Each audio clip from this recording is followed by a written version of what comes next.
Hey there. Welcome to Product Marketing Genius. I'm your host, Nitin Karthik. As Director of Product Marketing, I've always found that real-world case studies are the litmus test for the effectiveness of any strategy. And that is why in this show, we dive into the minds of some of the best folks out there, both inside and outside the product marketing community, to showcase the power of strategy through real-world case studies. And today, my friends, we are joined by a genius of the automotive industry, Roger Lanctot, who is Director of Automotive Connected Mobility for the Global Automotive Practice at Tech Insights. With over 190,000 LinkedIn followers, Roger is an accomplished thought leader and a business development executive with a 25-year history as an electronics industry market analyst. Roger also excels at bringing in new business from existing clients and identifying and acquiring new customers for business intelligence, consulting, content, and services. Roger is an expert in written and spoken communication and statistical analysis, and routinely handles media interactions, speaking engagements, and consulting opportunities. Roger is also a member of the International Motor Press Association and the Washington Automotive Press Association. Roger, it's an absolute honor to have you on the show. Welcome, Roger. Thank you, Nitin. Pleasure to join you. Wonderful, wonderful. So, Roger, as we promised, let's pick one or more situations from your background, and we'll use the three-part framework, the ABC, which is we'll talk about the antecedents, what were some of the challenges in those situations. We'll talk about the behaviors or the actions that you and your teams took. And then we'll talk about the conclusions, how those situations played out. So with that, Roger, pick maybe one or more situations from your background and tell us what were some of the antecedents, the prior challenges. So I've worked for a number of different smaller market research consultancies over the years. I'm happy to say I've been with the Tech Insights organization and Strategy Analytics prior to that for, I think it's about 13 years now. But at these smaller organizations, I discovered the challenge of becoming known, establishing a reputation in the market, establishing a value proposition. And a lot of these organizations don't understand the value of getting out on the road, getting in front of clients, going to trade events. And I kind of, one after the other, fell into this role of sort of putting the flag, on my shoulder and carrying it around, and interacting with people and collecting business cards, which has become something of a avocation. But I have discovered that a lot of people don't want to travel. They're not comfortable getting in front of people. They don't want to ask people for their business cards. They just want to do their job. So somebody's got to go out there and get the message out. And so I've taken that challenge on in a number of organizations successfully, and in some instances, helping those organizations reach a transformational event, an exit of some kind, an acquisition. So I'm happy to put that on my resume. Fantastic. I mean, exit events are always sought after. So I think that's really a tribute to some of the contributions that you made. So, Roger, we've talked about some of the challenges. Let's now talk about some of the behaviors, some of the actions that you took. Tell us more about that, Roger. So in many instances, it's easy. Somebody wants you to come and speak at their event, but of course you have to establish a reputation before you start getting invitations to speak at events.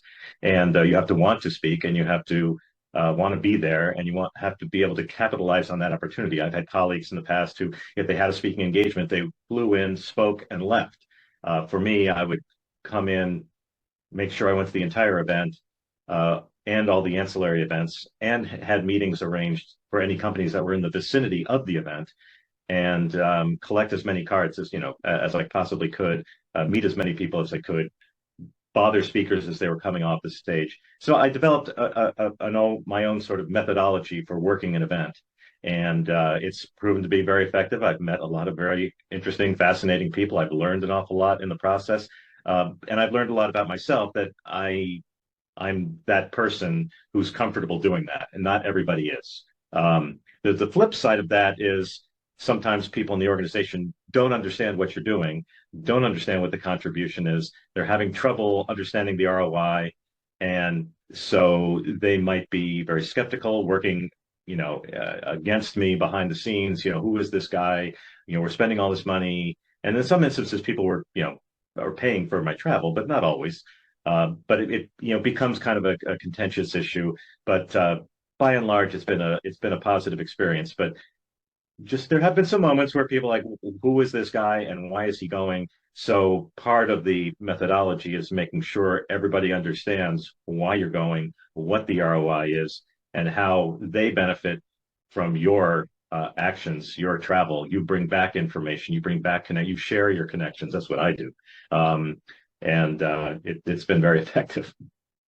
Yeah, connections are everything. I think there's a saying that your network is your net worth. And so if anyone that is true for, it's very true in your case. So, wonderful. So we've talked about some of the actions, Roger.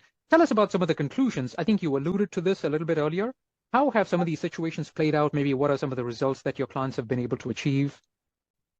I've made introductions that have led to acquisitions, people being hired, um, large amounts of money being exchanged, or that have led to strategic, relationships. Some of these events I know about, some I do not. Some of my contributions, it's hard to specifically quantify or find my fingerprints specifically on, you know, the contribution that I made. But I've had enough people, tell me directly, because you made that introduction or because you told me about, I had no idea that that was an opportunity, the possibility. I didn't know that company existed. I didn't know they were working on this. So I do my best to capture the value in those exchanges and those opportunities, and do my best to be in the right place at the right time with that communication, with the information. I thought before you were going to say it's not what you know, it's who you know. I would say make sure you know what you're supposed to know, and then work on who you know, because having something to share and some knowledge and expertise will contribute to that exchange and that interaction with the who you know part of the equation. But yeah, in little ways and in large ways, I have made substantial commitment contributions to the industry and to organizations that I've been a part of, adding value. But you can't always take it to the bank. But I have no complaints at the end of the day. you know, I'm I'm living comfortably. It's all good. Those companies that I helped out, they weren't my companies. I didn't own them, so I was putting money for the most part in somebody else's pocket. But at the end of the day, it worked out for everybody. Wonderful. Roger, I want to reiterate a couple of things I love about what you said.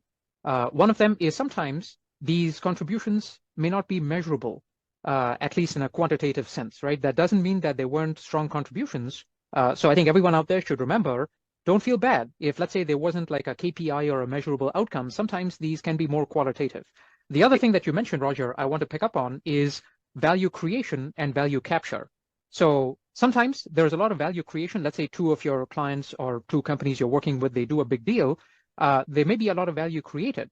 Now, you may not, of course, capture 100% of that value, but the companies are benefiting. And so I think that's another thing to keep in mind. Value creation may be different than value capture.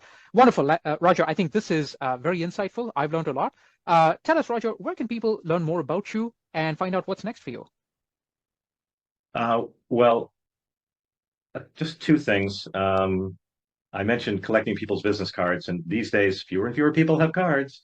And I had nothing against, uh, whether I don't know whether it's they're using RF or NFC technology, but having a card that's wireless, whatever it takes, get people's contact information, get their email address. Whenever I would come back from an event, I would enter all that information by hand. And everybody always tells me, "Oh, don't you have a card scan?" I enter it by hand. It helps me remember. And then I would always share the 40 or 50 contacts that I made at that event with all of my colleagues.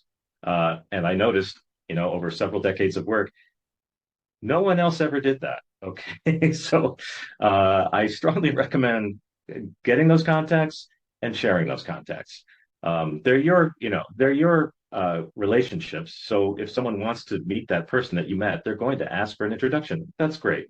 The other thing is if I meet you or if you invite me to connect on LinkedIn, if I meet you, I'm going to send you a LinkedIn invitation. If you invite me to connect, I'm going to accept your invitation. Now, if you try to sell me life insurance or an investment plan or something, I may disconnect. Okay. But at first blush, I don't see a lot of downside to accepting connections. And then the last thing I would say is always be reading. I read the New York Times every day. I have multiple online subscriptions, and I'm usually reading one or two books at any given time.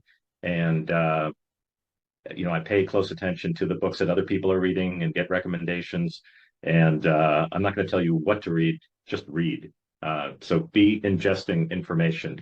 It's tough sometimes, but you're on a plane, you have a quiet moment, read, read, read, read, read, read. And that is very good advice, my friends. So thank you, Roger. It's been a great conversation. Everyone, please do check out Roger on LinkedIn. If you're not already one of his 190,000 followers, then you probably should be. So once again, Roger, thank you. This has been great. And my friends, armed with that knowledge, onward and upward.